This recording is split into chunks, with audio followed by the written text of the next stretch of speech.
Boa tarde, é uma alegria estar com você nesta quinta-feira eucarística aqui pela TV Evangelizar, ao vivo para todo o Brasil. Você que me acompanha via satélite, canal digital aberto, YouTube TV Evangelizar Oficial, também estamos na Sky em todo o Brasil, então é só você procurar para sintonizar na sua cidade. E hoje a gente continua aquela minissérie sobre a saúde mental dos jovens. Para você que é jovem e me acompanha, e para você que tem as suas preocupações, os seus cuidados com os jovens da família, hoje nós vamos falar sobre a questão do álcool e drogas. Eu sei que é um tema bem sensível, por isso nós vamos falar novamente com o Dr. Kleber Ferreira, que é psiquiatra e vai nos ajudar a lidar melhor com essa situação. Também vou trazer para você mais um episódio da série Salvador Católica, para você conhecer uma igreja que eu visitei onde 3 santos pisaram. No programa de hoje você vai acompanhar de primeira mão comigo e também vamos falar sobre a relação da musculação com a diabetes. Como será que essa doença e esse esporte se relacionam e como que você pode colocar em prática? Tudo isso e muito mais para você, então começando o programa A Vida em Foco.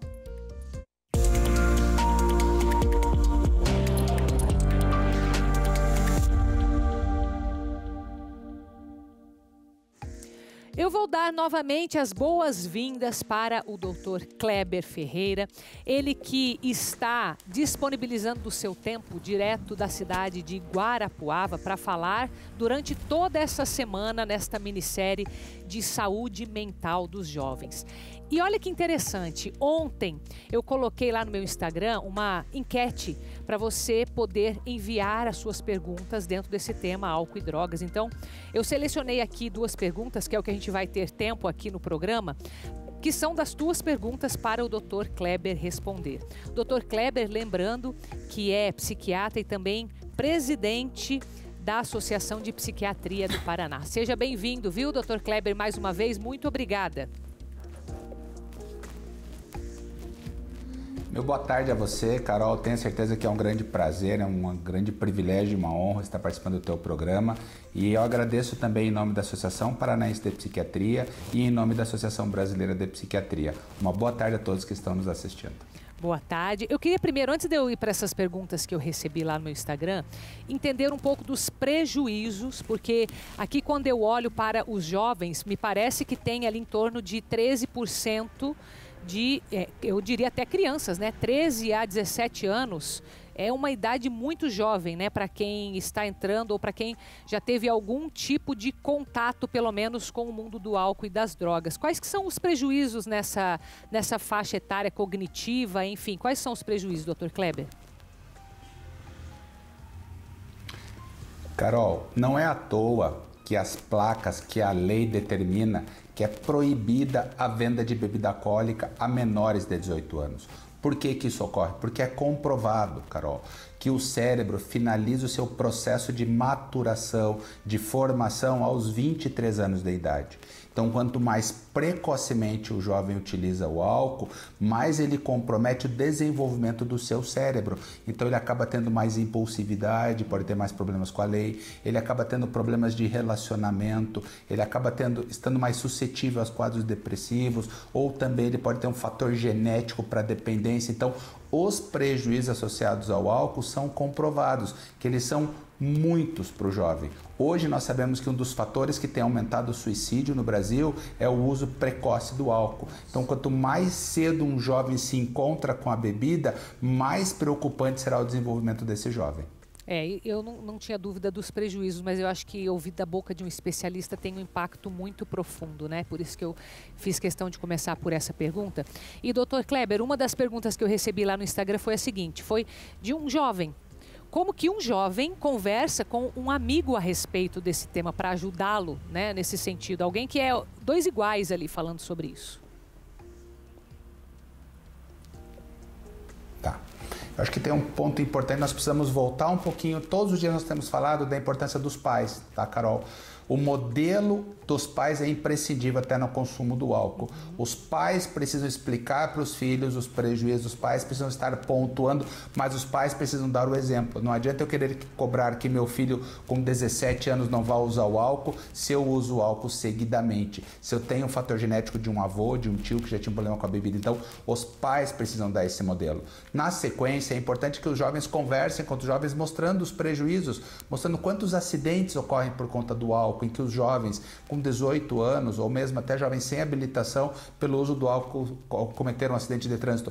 Quantos problemas com a lei, né? Quantas doenças que ocorrem, quantos relacionamentos que são afetados, mesmo na adolescência, aquele jovem que ele faz uso do álcool para diminuir a ansiedade, mas o álcool não diminui a ansiedade, ele meio que deixa o jovem mais dopado, e essa modulação que o álcool traz no cérebro, no outro dia mexe com a serotonina, o jovem pode fazer um quadro depressivo, o jovem quando usa o álcool fica mais impulsivo. Então o colega mostrar isso para ele, mas de uma forma de cuidado, falei assim, ó, você consegue ver algum benefício com álcool, mas eu posso te trazer vários prejuízos. Ah, mas o álcool me deixa mais sociável, é ilusório, ninguém gosta de conviver com uma pessoa que não é como ela deve ser, ela acaba interpretando algo que não é o dia a dia desta pessoa, Carol. Interessante. É preciso, assim, muita força também da parte do jovem, né? Porque eles estão nessa fase do pertencimento, de repente querer ser parecido com o grupo e ser o diferente também não é muito legal, né? Tem alguma dica para isso, para esses que querem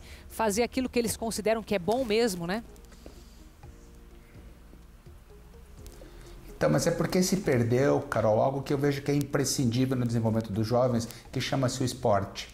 É o esporte que pode afastar os jovens da bebida, porque quando o jovem começa a se dedicar para o esporte, ele vai ter a liberação de serotonina que dá o bem-estar, ele vai querer se tornar mais competitivo, vai querer ter um melhor rendimento, e bebida ou outras drogas, como a maconha, que eles têm muito acesso, não melhora desempenho no esporte, acaba comprometendo. Então, quando os pais muitas vezes incentivam os jogos de videogame, eu estou aproximando o jovem da bebida. Quando eu incentivo que ele pratique um esporte, ele vai se cuidar melhor, ele vai ter inúmeros benefícios, ele vai ter uma estima melhor. Então, o esporte, nós sabemos que é uma das ferramentas que pode ajudar e muito que o jovem se afaste da bebida. Nós não podemos negar que o jovem possa conhecer a bebida, mas ele não precisa tê-la como eterna companheira ou como permanente companheira, né, Carol? Então, que os jovens saibam que isso existe, mas que é muito perigoso. E na clínica eu vejo cada vez mais jovens com inúmeros prejuízos pelo uso precoce do álcool. Nossa, muito boa essa dica, Dr. Kleber. Eu vou chamar aquela enquete com o Sérgio Júnior, mas na volta eu vou querer saber como que os pais devem lidar com este assunto dentro de casa, né? Além do exemplo, como já foi citado, mas como abordar de forma mais delicada. Então, o Serginho foi lá para ver a opinião do pessoal a respeito do álcool e das drogas entre os jovens. Acompanhe comigo. Ei, Carol, boa tarde para você, para todo mundo que está nos acompanhando. Vamos falar então de álcool e drogas. Sabia que o álcool é a substância mais consumida entre os jovens e principalmente que a idade mínima de consumo tem sido cada vez menor, aí aumentando a dependência tanto de álcool quanto das drogas. Nós estamos no centro de Curitiba para saber da população como elas lidam com esse tipo de situação e principalmente se já presenciaram ou já vivenciaram na família ou entre amigos situações de dependência dessas substâncias. Então vem comigo que a gente vai descobrir agora. Tinha um tio meu que ele era alcoólatra. E aí ele fez parte da Alcoólicos Anônimos e tudo mais e acabou saindo desse vício. E eu tenho um amigo meu que hoje em dia ele está internado numa clínica lá em São Paulo por conta de drogas. E é bem complicado assim, ainda mais são pessoas que a gente tem um grande apreço. Tem um familiar até próximo agora, ele não já é falecido, né, por conta disso. A gente descobriu faz uns meses que ele acabou falecendo por briga de droga também, de ponta de droga, e aí encontraram ele no mar lá e tal, enfim. Minha mãe inclusive ex-usuária, ela parou, mas ela voltou esse tempo atrás, mas eu recomendo a voltar à recuperação, né? Não pode deixar nenhum cantinho para não voltar, né? Sim, eu falo, digamos, a brecha, né? Porque o inimigo é sujo, então é melhor mente ocupada do que mente vazia. A gente vê hoje em dia, parece que é normal, né? Um jovem usar droga, um jovem beber, mas não passa de uma ilusão, né? Tudo é uma fase ruim, uma experiência ruim que as pessoas passam. Se trata de um looping, né? Que elas vivem no dia a dia. Nossa, jovens de muita consciência ali, né? A gente viu. E ao mesmo tempo, como que eles estão perto de pessoas, né, prejudicadas com o alcoolismo, com a dependência. Dr. Kleber, eu lembro que durante essa semana você enfatizou bastante a questão da frustração, né? E também da presença dos pais na educação dos filhos.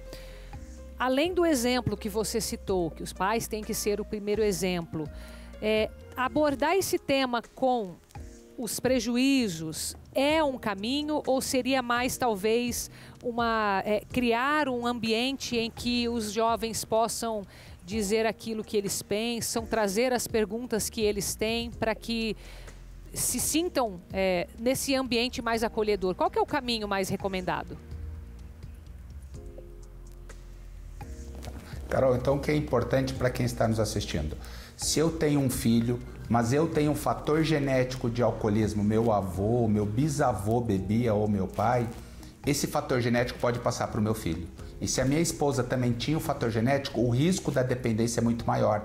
Então, fator genético é um dos fatores preocupantes para a dependência ao álcool. Isso os pais precisam ficar muito atentos. Se o meu filho começa a beber mais seguido, eu preciso ter a leitura de que eu tenho um fator genético para dependência.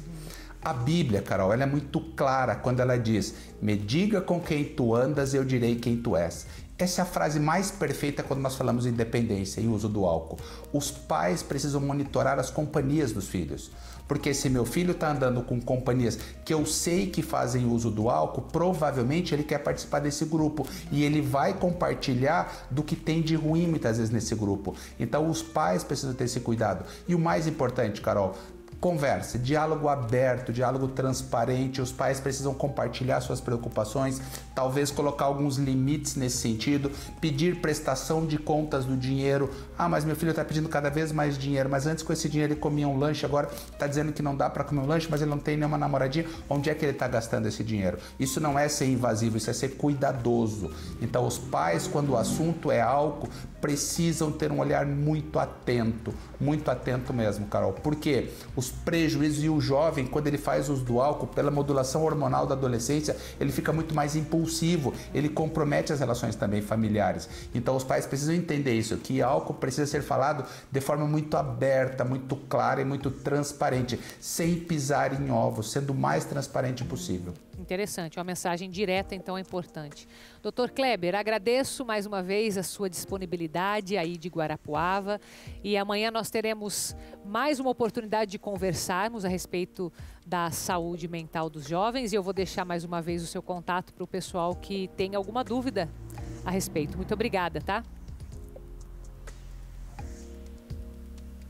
Carol, mais uma vez, muito obrigado a você, muito obrigado à TV Evangelizar por todo o carinho, a atenção e esse olhar respeitoso e afetuoso que vocês têm com a saúde mental. Muito obrigado e uma boa tarde a todos. E a gente vai agora para um intervalo e ainda no programa de hoje tenho duas grandes atrações aqui para você. Primeiro eu vou compartilhar o que eu fui fazer lá em Salvador, na cidade onde tem um bairro Alagados, que se chama ali, uma igreja em que 3 santos pisaram. E nós vamos ainda falar da relação entre diabetes e a musculação. Então volte comigo.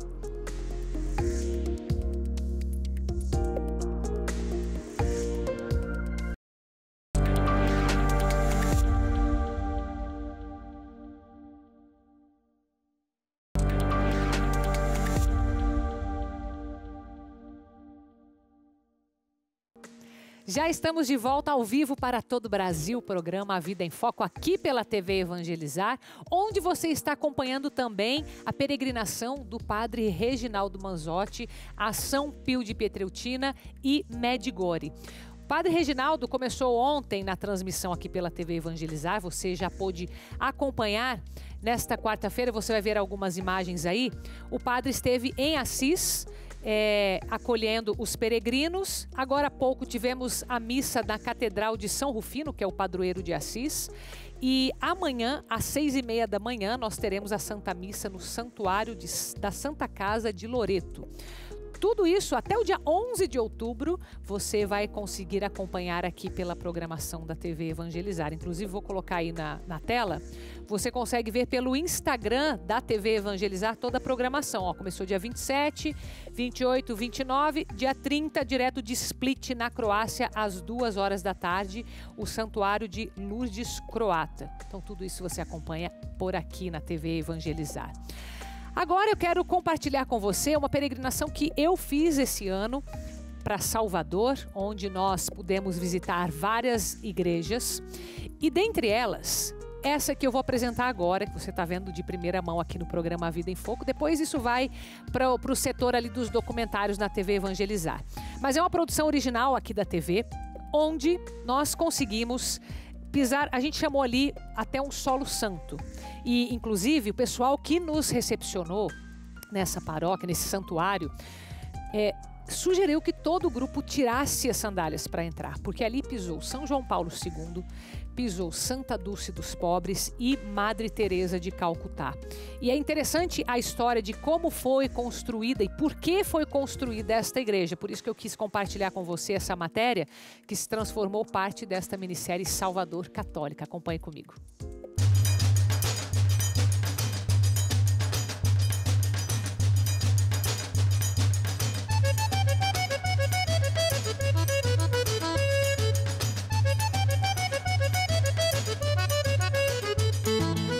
Nossa Senhora dos Alagados e São João Paulo II é uma igreja que fica em um bairro bem afastado da cidade de Salvador, na Bahia, e que foi escolhido a dedo pelo próprio Papa João Paulo II, que na época que veio ao Brasil, em 1980, ele quis escolher uma região bem pobre. E esse é um bairro onde antigamente haviam palafitas, ou seja, aquelas construções que foram feitas na água. Isso porque o pessoal que veio para Salvador, veio em busca de emprego por causa da seca que teve no Nordeste, você que estuda história vai lembrar disso que eu estou falando, e eles começaram a se amontoar na cidade onde tinha lugar para eles. E acabaram até meio que de certa forma se aproximando demais do mar.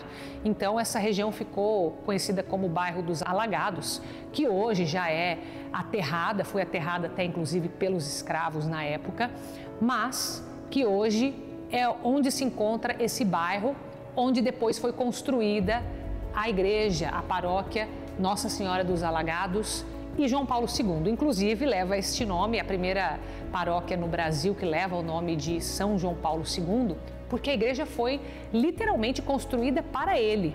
Quando ele vinha então visitar o Brasil em 1980, foi construída em 3 meses essa paróquia para recebê-lo.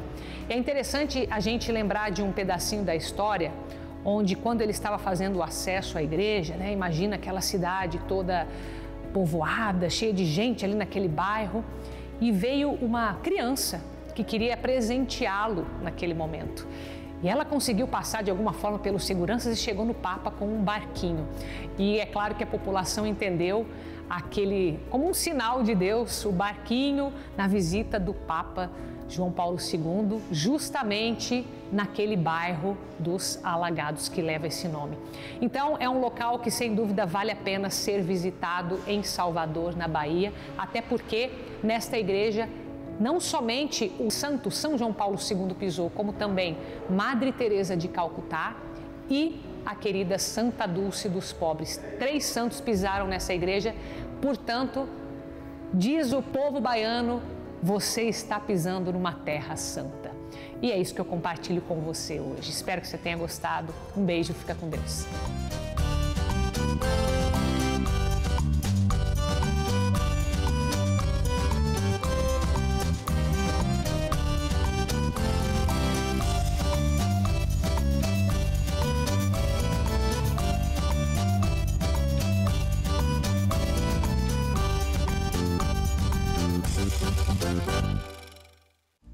Espero que você esteja gostando dessa produção original aqui da TV Evangelizar e peregrinando comigo juntos em Salvador Católica. E vou aproveitar que a gente está nessa região do Nordeste para subir um pouquinho e ir até Fortaleza. Porque de lá teve uma marca que foi inspirada em uma palavra bíblica. Talvez você conheça, Baruque. Pois é, quero saber a inspiração e de que forma que esta marca se tornou hoje o que é. Acompanhe comigo. Vocês já escutaram a palavra Baruque? Para quem ainda não, Baruque trata-se de um nome bíblico que significa bem-aventurado, afortunado, próspero. E foi esse nome dado a uma marca que nasceu aqui no bairro Jardim das Oliveiras há 4 anos, que além de mostrar a moda da periferia, também gera empregos para a comunidade. A gente queria algo que representasse a nossa vivência, né, na igreja, e algo que tivesse um significado forte. Foi aí então que a gente começou a procurar no dicionário hebraico, e aí a gente viu o nome Baruque e a gente viu que era um nome muito forte, um pronunciamento forte e o significado muito mais forte ainda, né? Tanto eu como o Jefferson, a gente tinha profissões diferentes, onde a gente largou, onde a gente pegou e se identificou com a moda, e isso que vem nos ajudando até hoje. A gente apostou, né, nessa profissão, onde com muita fé a gente vem sempre dando o melhor. Com essa grande batalha a gente vem ajudando também aos nossos amigos, parentes, com tudo isso, com todo o esforço desse trabalho, onde a gente vem tendo uma crescente. Pessoas que estavam com vocês lá no início, quando o pagamento ainda era uma pizza. Teve muitos que ajudaram nesse tempo e hoje se encontram como funcionários, gerentes da nossa loja. No início de tudo a gente veio muito com o coração, muito acreditando neles, né? E acreditando em Deus, que eles seriam abençoados, assim como o nome da marca diz, né? E apostando nisso. Hoje em dia, graças a Deus, a gente está aqui do tamanho que está. Eu só tenho orgulho dos meninos. E sou muito grata de continuar na empresa e da confiança que eles têm em mim. Eu entrei aqui, né, no caso, eu não tinha um emprego fixo, no caso comecei ganhando 2 camisas, ajudando os meninos. E aí hoje, graças a Deus, eu sou gerente, comecei no estoque. A gente é irmão, não de sangue, mas, né, de coração, porque a gente tem uma amizade já há um bom tempo, né, acho que uns 15 a 16 anos, desde a adolescência, a gente estudava junto. E além da sociedade, a gente tem uma amizade de irmão. Virou uma família. Exatamente. Tanto a gente virou a família como nossa empresa também. Jamais desacreditar se um dia algo que você está tentando hoje não der certo, mas sempre vai ter um plano B que às vezes pode mudar a sua vida. É isso mesmo, basta ter fé. Que legal, né? A gente vê uma marca dando certo a partir de um sonho e a partir de uma iniciativa que ajuda um bairro que precisa, né? A própria comunidade. Eu acho isso muito interessante. Agora, a gente começa a nossa vida trabalhando, mas chega uma hora que o pessoal quer se aposentar. O que acontece quando chega esse momento com a maioria das pessoas, não todos, mas a maioria? Muitos veem que não vai dar para ficar na aposentadoria, vão ter que se recolocar no mercado de trabalho. E é aí que começam a entrar um pouco as preocupações, porque não é assim tão simples, e é isso que a gente traz nessa matéria. A tão sonhada aposentadoria aos 60 anos está cada vez mais difícil. Tão difícil mesmo que muitos brasileiros precisam voltar para o mercado de trabalho para melhorar a renda. O Renato tem 60 anos e há 2 resolveu voltar para a área que ele sempre atuou, a TI. Aposentado e apesar da vasta experiência acumulada ao longo das décadas, ele diz que sentiu dificuldades para se recolocar no mercado de trabalho. Uma delas, a idade. Como na época eu já estava em processo de aposentadoria, tinha muita empresa que não optava por isso, porque pensava, uma pessoa de idade vai vir, só, digamos assim, não vai agregar nada do que nós temos para a empresa. Hoje a empresa a gente não vê esse problema, né? A gente tem pessoas bem jovens trabalhando, como a gente tem as pessoas mais de idade trabalhando conosco. A crescente presença de profissionais com mais de 50 anos no mercado de trabalho mostra a capacidade de resiliência e adaptação. Além disso, a vasta experiência faz o ambiente muito melhor. É o caso do seu Irineu, de 62 anos. Ele é montador e está ensinando tudo o que sabe para a Andreciele, de 21, que é jovem aprendiz na empresa. É muito prazeroso, né? Assim troca informações, né? Eles oferecem tecnologia para a gente, que a gente não tem, né? E a gente doa toda a experiência que a gente adquiriu ao longo desses anos, né? É gratificante trabalhar com o Irineu. Eu falo que ele é o cérebro daqui, que ele entende tudo. É uma troca de experiência muito grande, você acaba aprendendo muita coisa, tipo, ele facilita o nosso trabalho. De acordo com a pesquisa realizada pelo IBGE, o envelhecimento da força de trabalho no país é um desafio que o Brasil terá que enfrentar. A pesquisa revelou que de 2012 a 2019, a parcela da população com mais de 50 anos saiu de 23% para 28%. Estimativas indicam que até 2040, 6 em cada 10 trabalhadores brasileiros terão mais de 45 anos de idade. Os números do IBGE mostram que, em 17 milhões de famílias brasileiras, o sustento econômico fica por conta de pessoas com mais de 60 anos. E muitos ainda seguem em busca de uma nova chance profissional. E segundo a Cíntia, supervisora de RH, para as empresas ter mão de obra acima dos 50 anos tem as suas vantagens. Eu acho a questão da responsabilidade, né? Essas pessoas, eles já passaram por várias empresas, vários ramos, e isso agrega muito para nós hoje, essa experiência que ele pode nos trazer. E essa parte de responsabilidade, a competência. Você pode conseguir uma agilidade do jovem com a experiência dos mais idosos. Quando você consegue trabalhar, ter essa união das forças, digamos assim, não há competição, e sim você tem uma união de esforços para o bem comum de todos. Agora a gente vai mudar um pouco para a área da saúde. Você já ouviu a palavra retinoblastoma? É um câncer silencioso nos olhos que tem prevenção, e para isso a gente precisa estar de olho nos olhinhos. É o nome da campanha que traz a conscientização e a prevenção desse tipo de câncer. Acompanhe comigo. De Olho nos Olhinhos é o nome da campanha criada pelos jornalistas Thiago Leifert e Dayana Garbim, após a filha de 2 anos ser diagnosticada com retinoblastoma em 2021. O retinoblastoma, ele é silencioso e ele é traiçoeiro. E para que a gente consiga encontrar o retinoblastoma, a gente criou a campanha De Olho nos Olhinhos. A campanha foi espalhada pelo Brasil e pretende chamar a atenção e ampliar a conscientização do público. A gente preconiza que a criança passe por uma avaliação oftalmológica entre os 6 a 12 meses de vida, para fazer um exame mais aprofundado, com dilatação da pupila, tudo para conseguir fazer o diagnóstico precoce dessa doença e o tratamento adequado para cada situação, para daí conseguir preservar o olho e manter uma boa visão. A retinoblastoma é o tipo de câncer raro que se desenvolve na retina do olho e afeta principalmente crianças de 0 a 5 anos. Silencioso e traiçoeiro, os pais não têm a menor ideia o quão perigoso esse câncer pode ser. Ele é um tumor raro, mas é muito perigoso. Por quê? Quando o tumor é diagnosticado fora do olho, quando já começou no olho, mas se estendeu para o sistema nervoso central, ela pode ser fatal. Por isso que é tão importante o diagnóstico precoce. Uma foto com flash é o ponto de partida para o diagnóstico da doença. Se caso aparecer um branco no olhinho da criança, é o momento de buscar ajuda de um oftalmologista. Quando a luz incide no olho, o reflexo deve ser vermelho. E quando esse reflexo parece branco, é o teste alterado. Quando a gente vê esse reflexo, o tumor já está avançado. Então, por isso que é tão importante fazer a consulta com o pediatra, com o oftalmologista. O Celso é avô do Heitor, de 1 ano.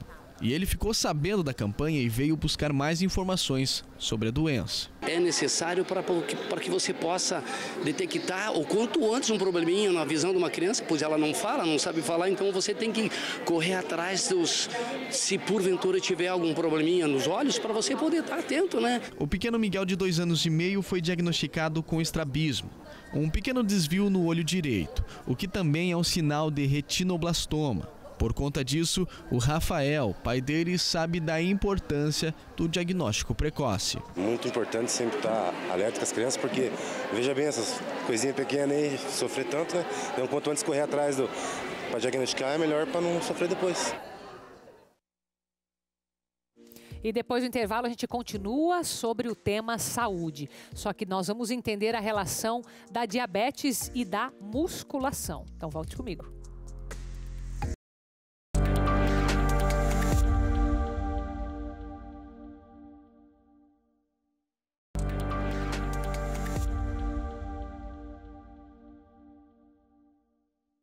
Estamos de volta e já eu vou dar as boas-vindas para Larissa Cunha, que está aqui para a gente falar sobre a diabetes e a musculação. Mas antes, deixa eu te lembrar, hoje é quinta-feira eucarística e hoje nós iniciamos mais uma série com o nome dessa vez Jesus Eucarístico, livrai-nos do mal e Maria pisa na cabeça da serpente. Padre Jorge Fortunato irá conduzir rezando contra o mal das doenças e enfermidades. Às 19 horas, transmissão aqui pela TV Evangelizar e participe também da Santa Missa presencialmente às 17h45. Essa não será transmitida, mas venha para a adoração também. Outra coisa que a gente tem aqui na nossa programação super especial, hoje às 20 horas, transmissão da Santa Missa Caminho de Jesus das Santas Chagas de Ivaiporã, aqui no Paraná. Você acompanha essa missa devocional com o Padre Célio Marcos Taroso. E ainda no dia 28, às 20 horas, transmissão nacional da TV Evangelizar, pelo YouTube TV Evangelizar Oficial. Amanhã, 7h30 da manhã e meio-dia, missa especial dos arcanjos. Amanhã é dia dos arcanjos, então você vai acompanhar aqui com a gente a Santa Missa. 14 horas, Padre Missão São Miguel Arcanjo. E às 17 horas, logo depois do programa Vida em Foco, documentário São Miguel Arcanjo, também produção original da TV Evangelizar. Agora sim, vamos conversar com a nossa convidada especial de hoje a respeito dos benefícios da musculação. Com certeza, ela não vai falar mal, gente. Você acha que ela vai falar bem da diabetes e mal da musculação? Não tem como, né, Larissa? Seja muito bem-vinda, minha querida. Obrigada, Carol. Eu não vou falar mal da musculação, com certeza. Nunca na vida, né? Não tem como, né? Agora, eu estava conversando aqui com a Larissa Cunha, ela falou, eu perguntei, você é fisioterapeuta? Ela falou, não, eu sou nutricionista, eu sou fisiculturista, eu sou teóloga, também teóloga? Também, fiz faculdade de teologia. E teve mais uma que você falou? Fiz nutrição e biomedicina. Hoje eu sou especialista em biomedicina estética, então eu trabalho com a parte estética também. Que legal, nossa, mas então você, olha, pacote completo de mulher aqui hoje. Então me diga uma coisa, eu sei que tem gente que está assistindo porque está preocupado realmente com a diabetes, né? Porque é uma doença silenciosa, mas que tem muito controle. Mas a gente nunca trouxe esse aspecto da musculação, então estou super curiosa para saber a relação. Então, atualmente, as dietas elas estão sendo muito mal cuidadas pela facilidade das alimentações fast food e, infelizmente, por falta de tempo. Também. Então, o que acontece? Aquela alimentação rapidinha, vou pedir um iFood, vou pedir não sei o quê, não sei o quê. É tão fácil, né? É muito fácil, só que ela tá cheia de coisas maléficas para o nosso organismo. Até quando é uma comida, digamos, normal ou não? Comida fora, no geral. A comida que a gente faz dentro de casa, a gente cuida da quantidade de sal, a gente cuida do óleo, a gente tenta grelhar, né? E no restaurante não, eles vão tentar fazer na maior quantidade possível. Sim. Né? E o que acontece? O carboidrato em excesso, porque a alimentação do brasileiro, ela é muito pobre em proteína. E hoje em dia, ainda com esse valor, né, da carne, tá caro, muito caro. Né? A gente tem uma quantidade maior de carboidrato.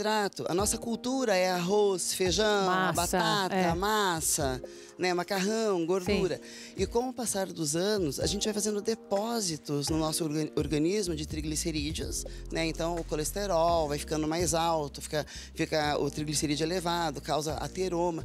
Só que, infelizmente, a maneira mais fácil da gente aumentar o índice glicêmico do nosso organismo para ter diabetes é a massinha que a gente gosta. No caso, o arroz, o feijão, numa quantidade exagerada.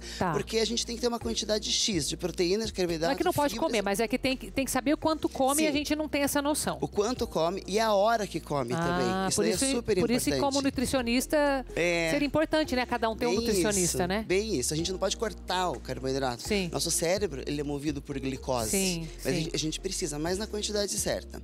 E a musculação, todas as atividades físicas, na verdade, elas vão baixar a quantidade de glicemia, o açúcar circulante no nosso organismo. E a musculação, a gente tem algumas vantagens. Porque, por exemplo, um idoso, que ele não pode fazer uma corrida, não pode fazer um crossfit, um funcional, ele vai fazer o quê? Musculação. Sim. Porque além de cuidar da saúde das articulações, a quantidade de massa muscular para evitar uma sarcopenia, uma osteoporose, ele vai baixar a quantidade desse açúcar, evitando diabetes ou até mesmo tratando a diabetes pré-existente no organismo. Então ele cuida de quem já tem instalada, quanto ele evita também. Sim, ele evita e ele ajuda a reduzir esses níveis tratando diabetes tipo 2. Que interessante. A gente tem ainda, infelizmente, diabetes tipo 1, que é insulino dependente. Sim, que é a mais crítica, digamos, essa né? é a crítica, porque daí o nosso pâncreas, né, não está produzindo a insulina. Tá. Só que uma pessoa que usa insulina também tem que fazer atividade física. E a musculação é super indicada.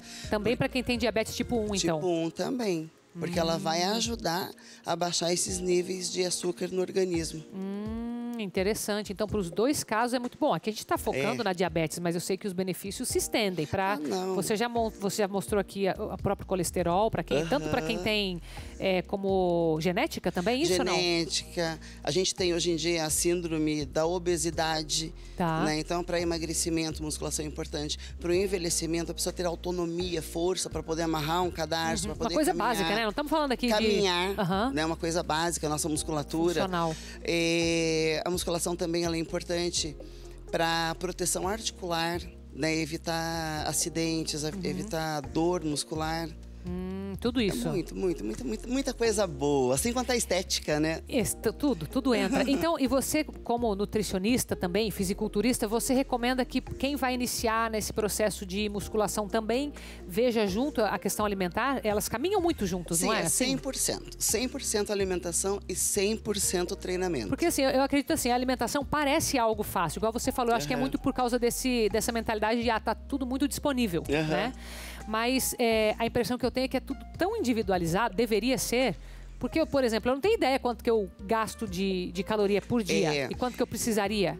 E tudo isso é muito variável, por isso que eu trabalho só com dieta personalizada. Então o paciente chega no meu consultório, eu vou demorar de 7 a 10 dias para mandar a dieta, porque eu estudo caso por caso. A gente tem que fazer exames para ver como que está o funcionamento do fígado, do rim, principalmente a parte hormonal, testosterona, estrógeno, estradiol, cortisol. Cortisol é o hormônio do estresse. E nessa correria do dia a dia, a gente, né, o cortisol sempre alto. E o cortisol forma gordura. Então o cortisol também piora a questão do diabetes? Também. E a musculação vai diminuir o cortisol. Então também tem uma relação ali de... a musculação está relacionada com tudo. Todos os fatores de liberação hormonal também está relacionado com a musculação. Pessoas que têm baixa testosterona, quando faz musculação, pesos livres principalmente, aumenta o índice de testosterona. Olha que interessante. É uma relação assim, musculação é pra vida, pra sempre. Entendi.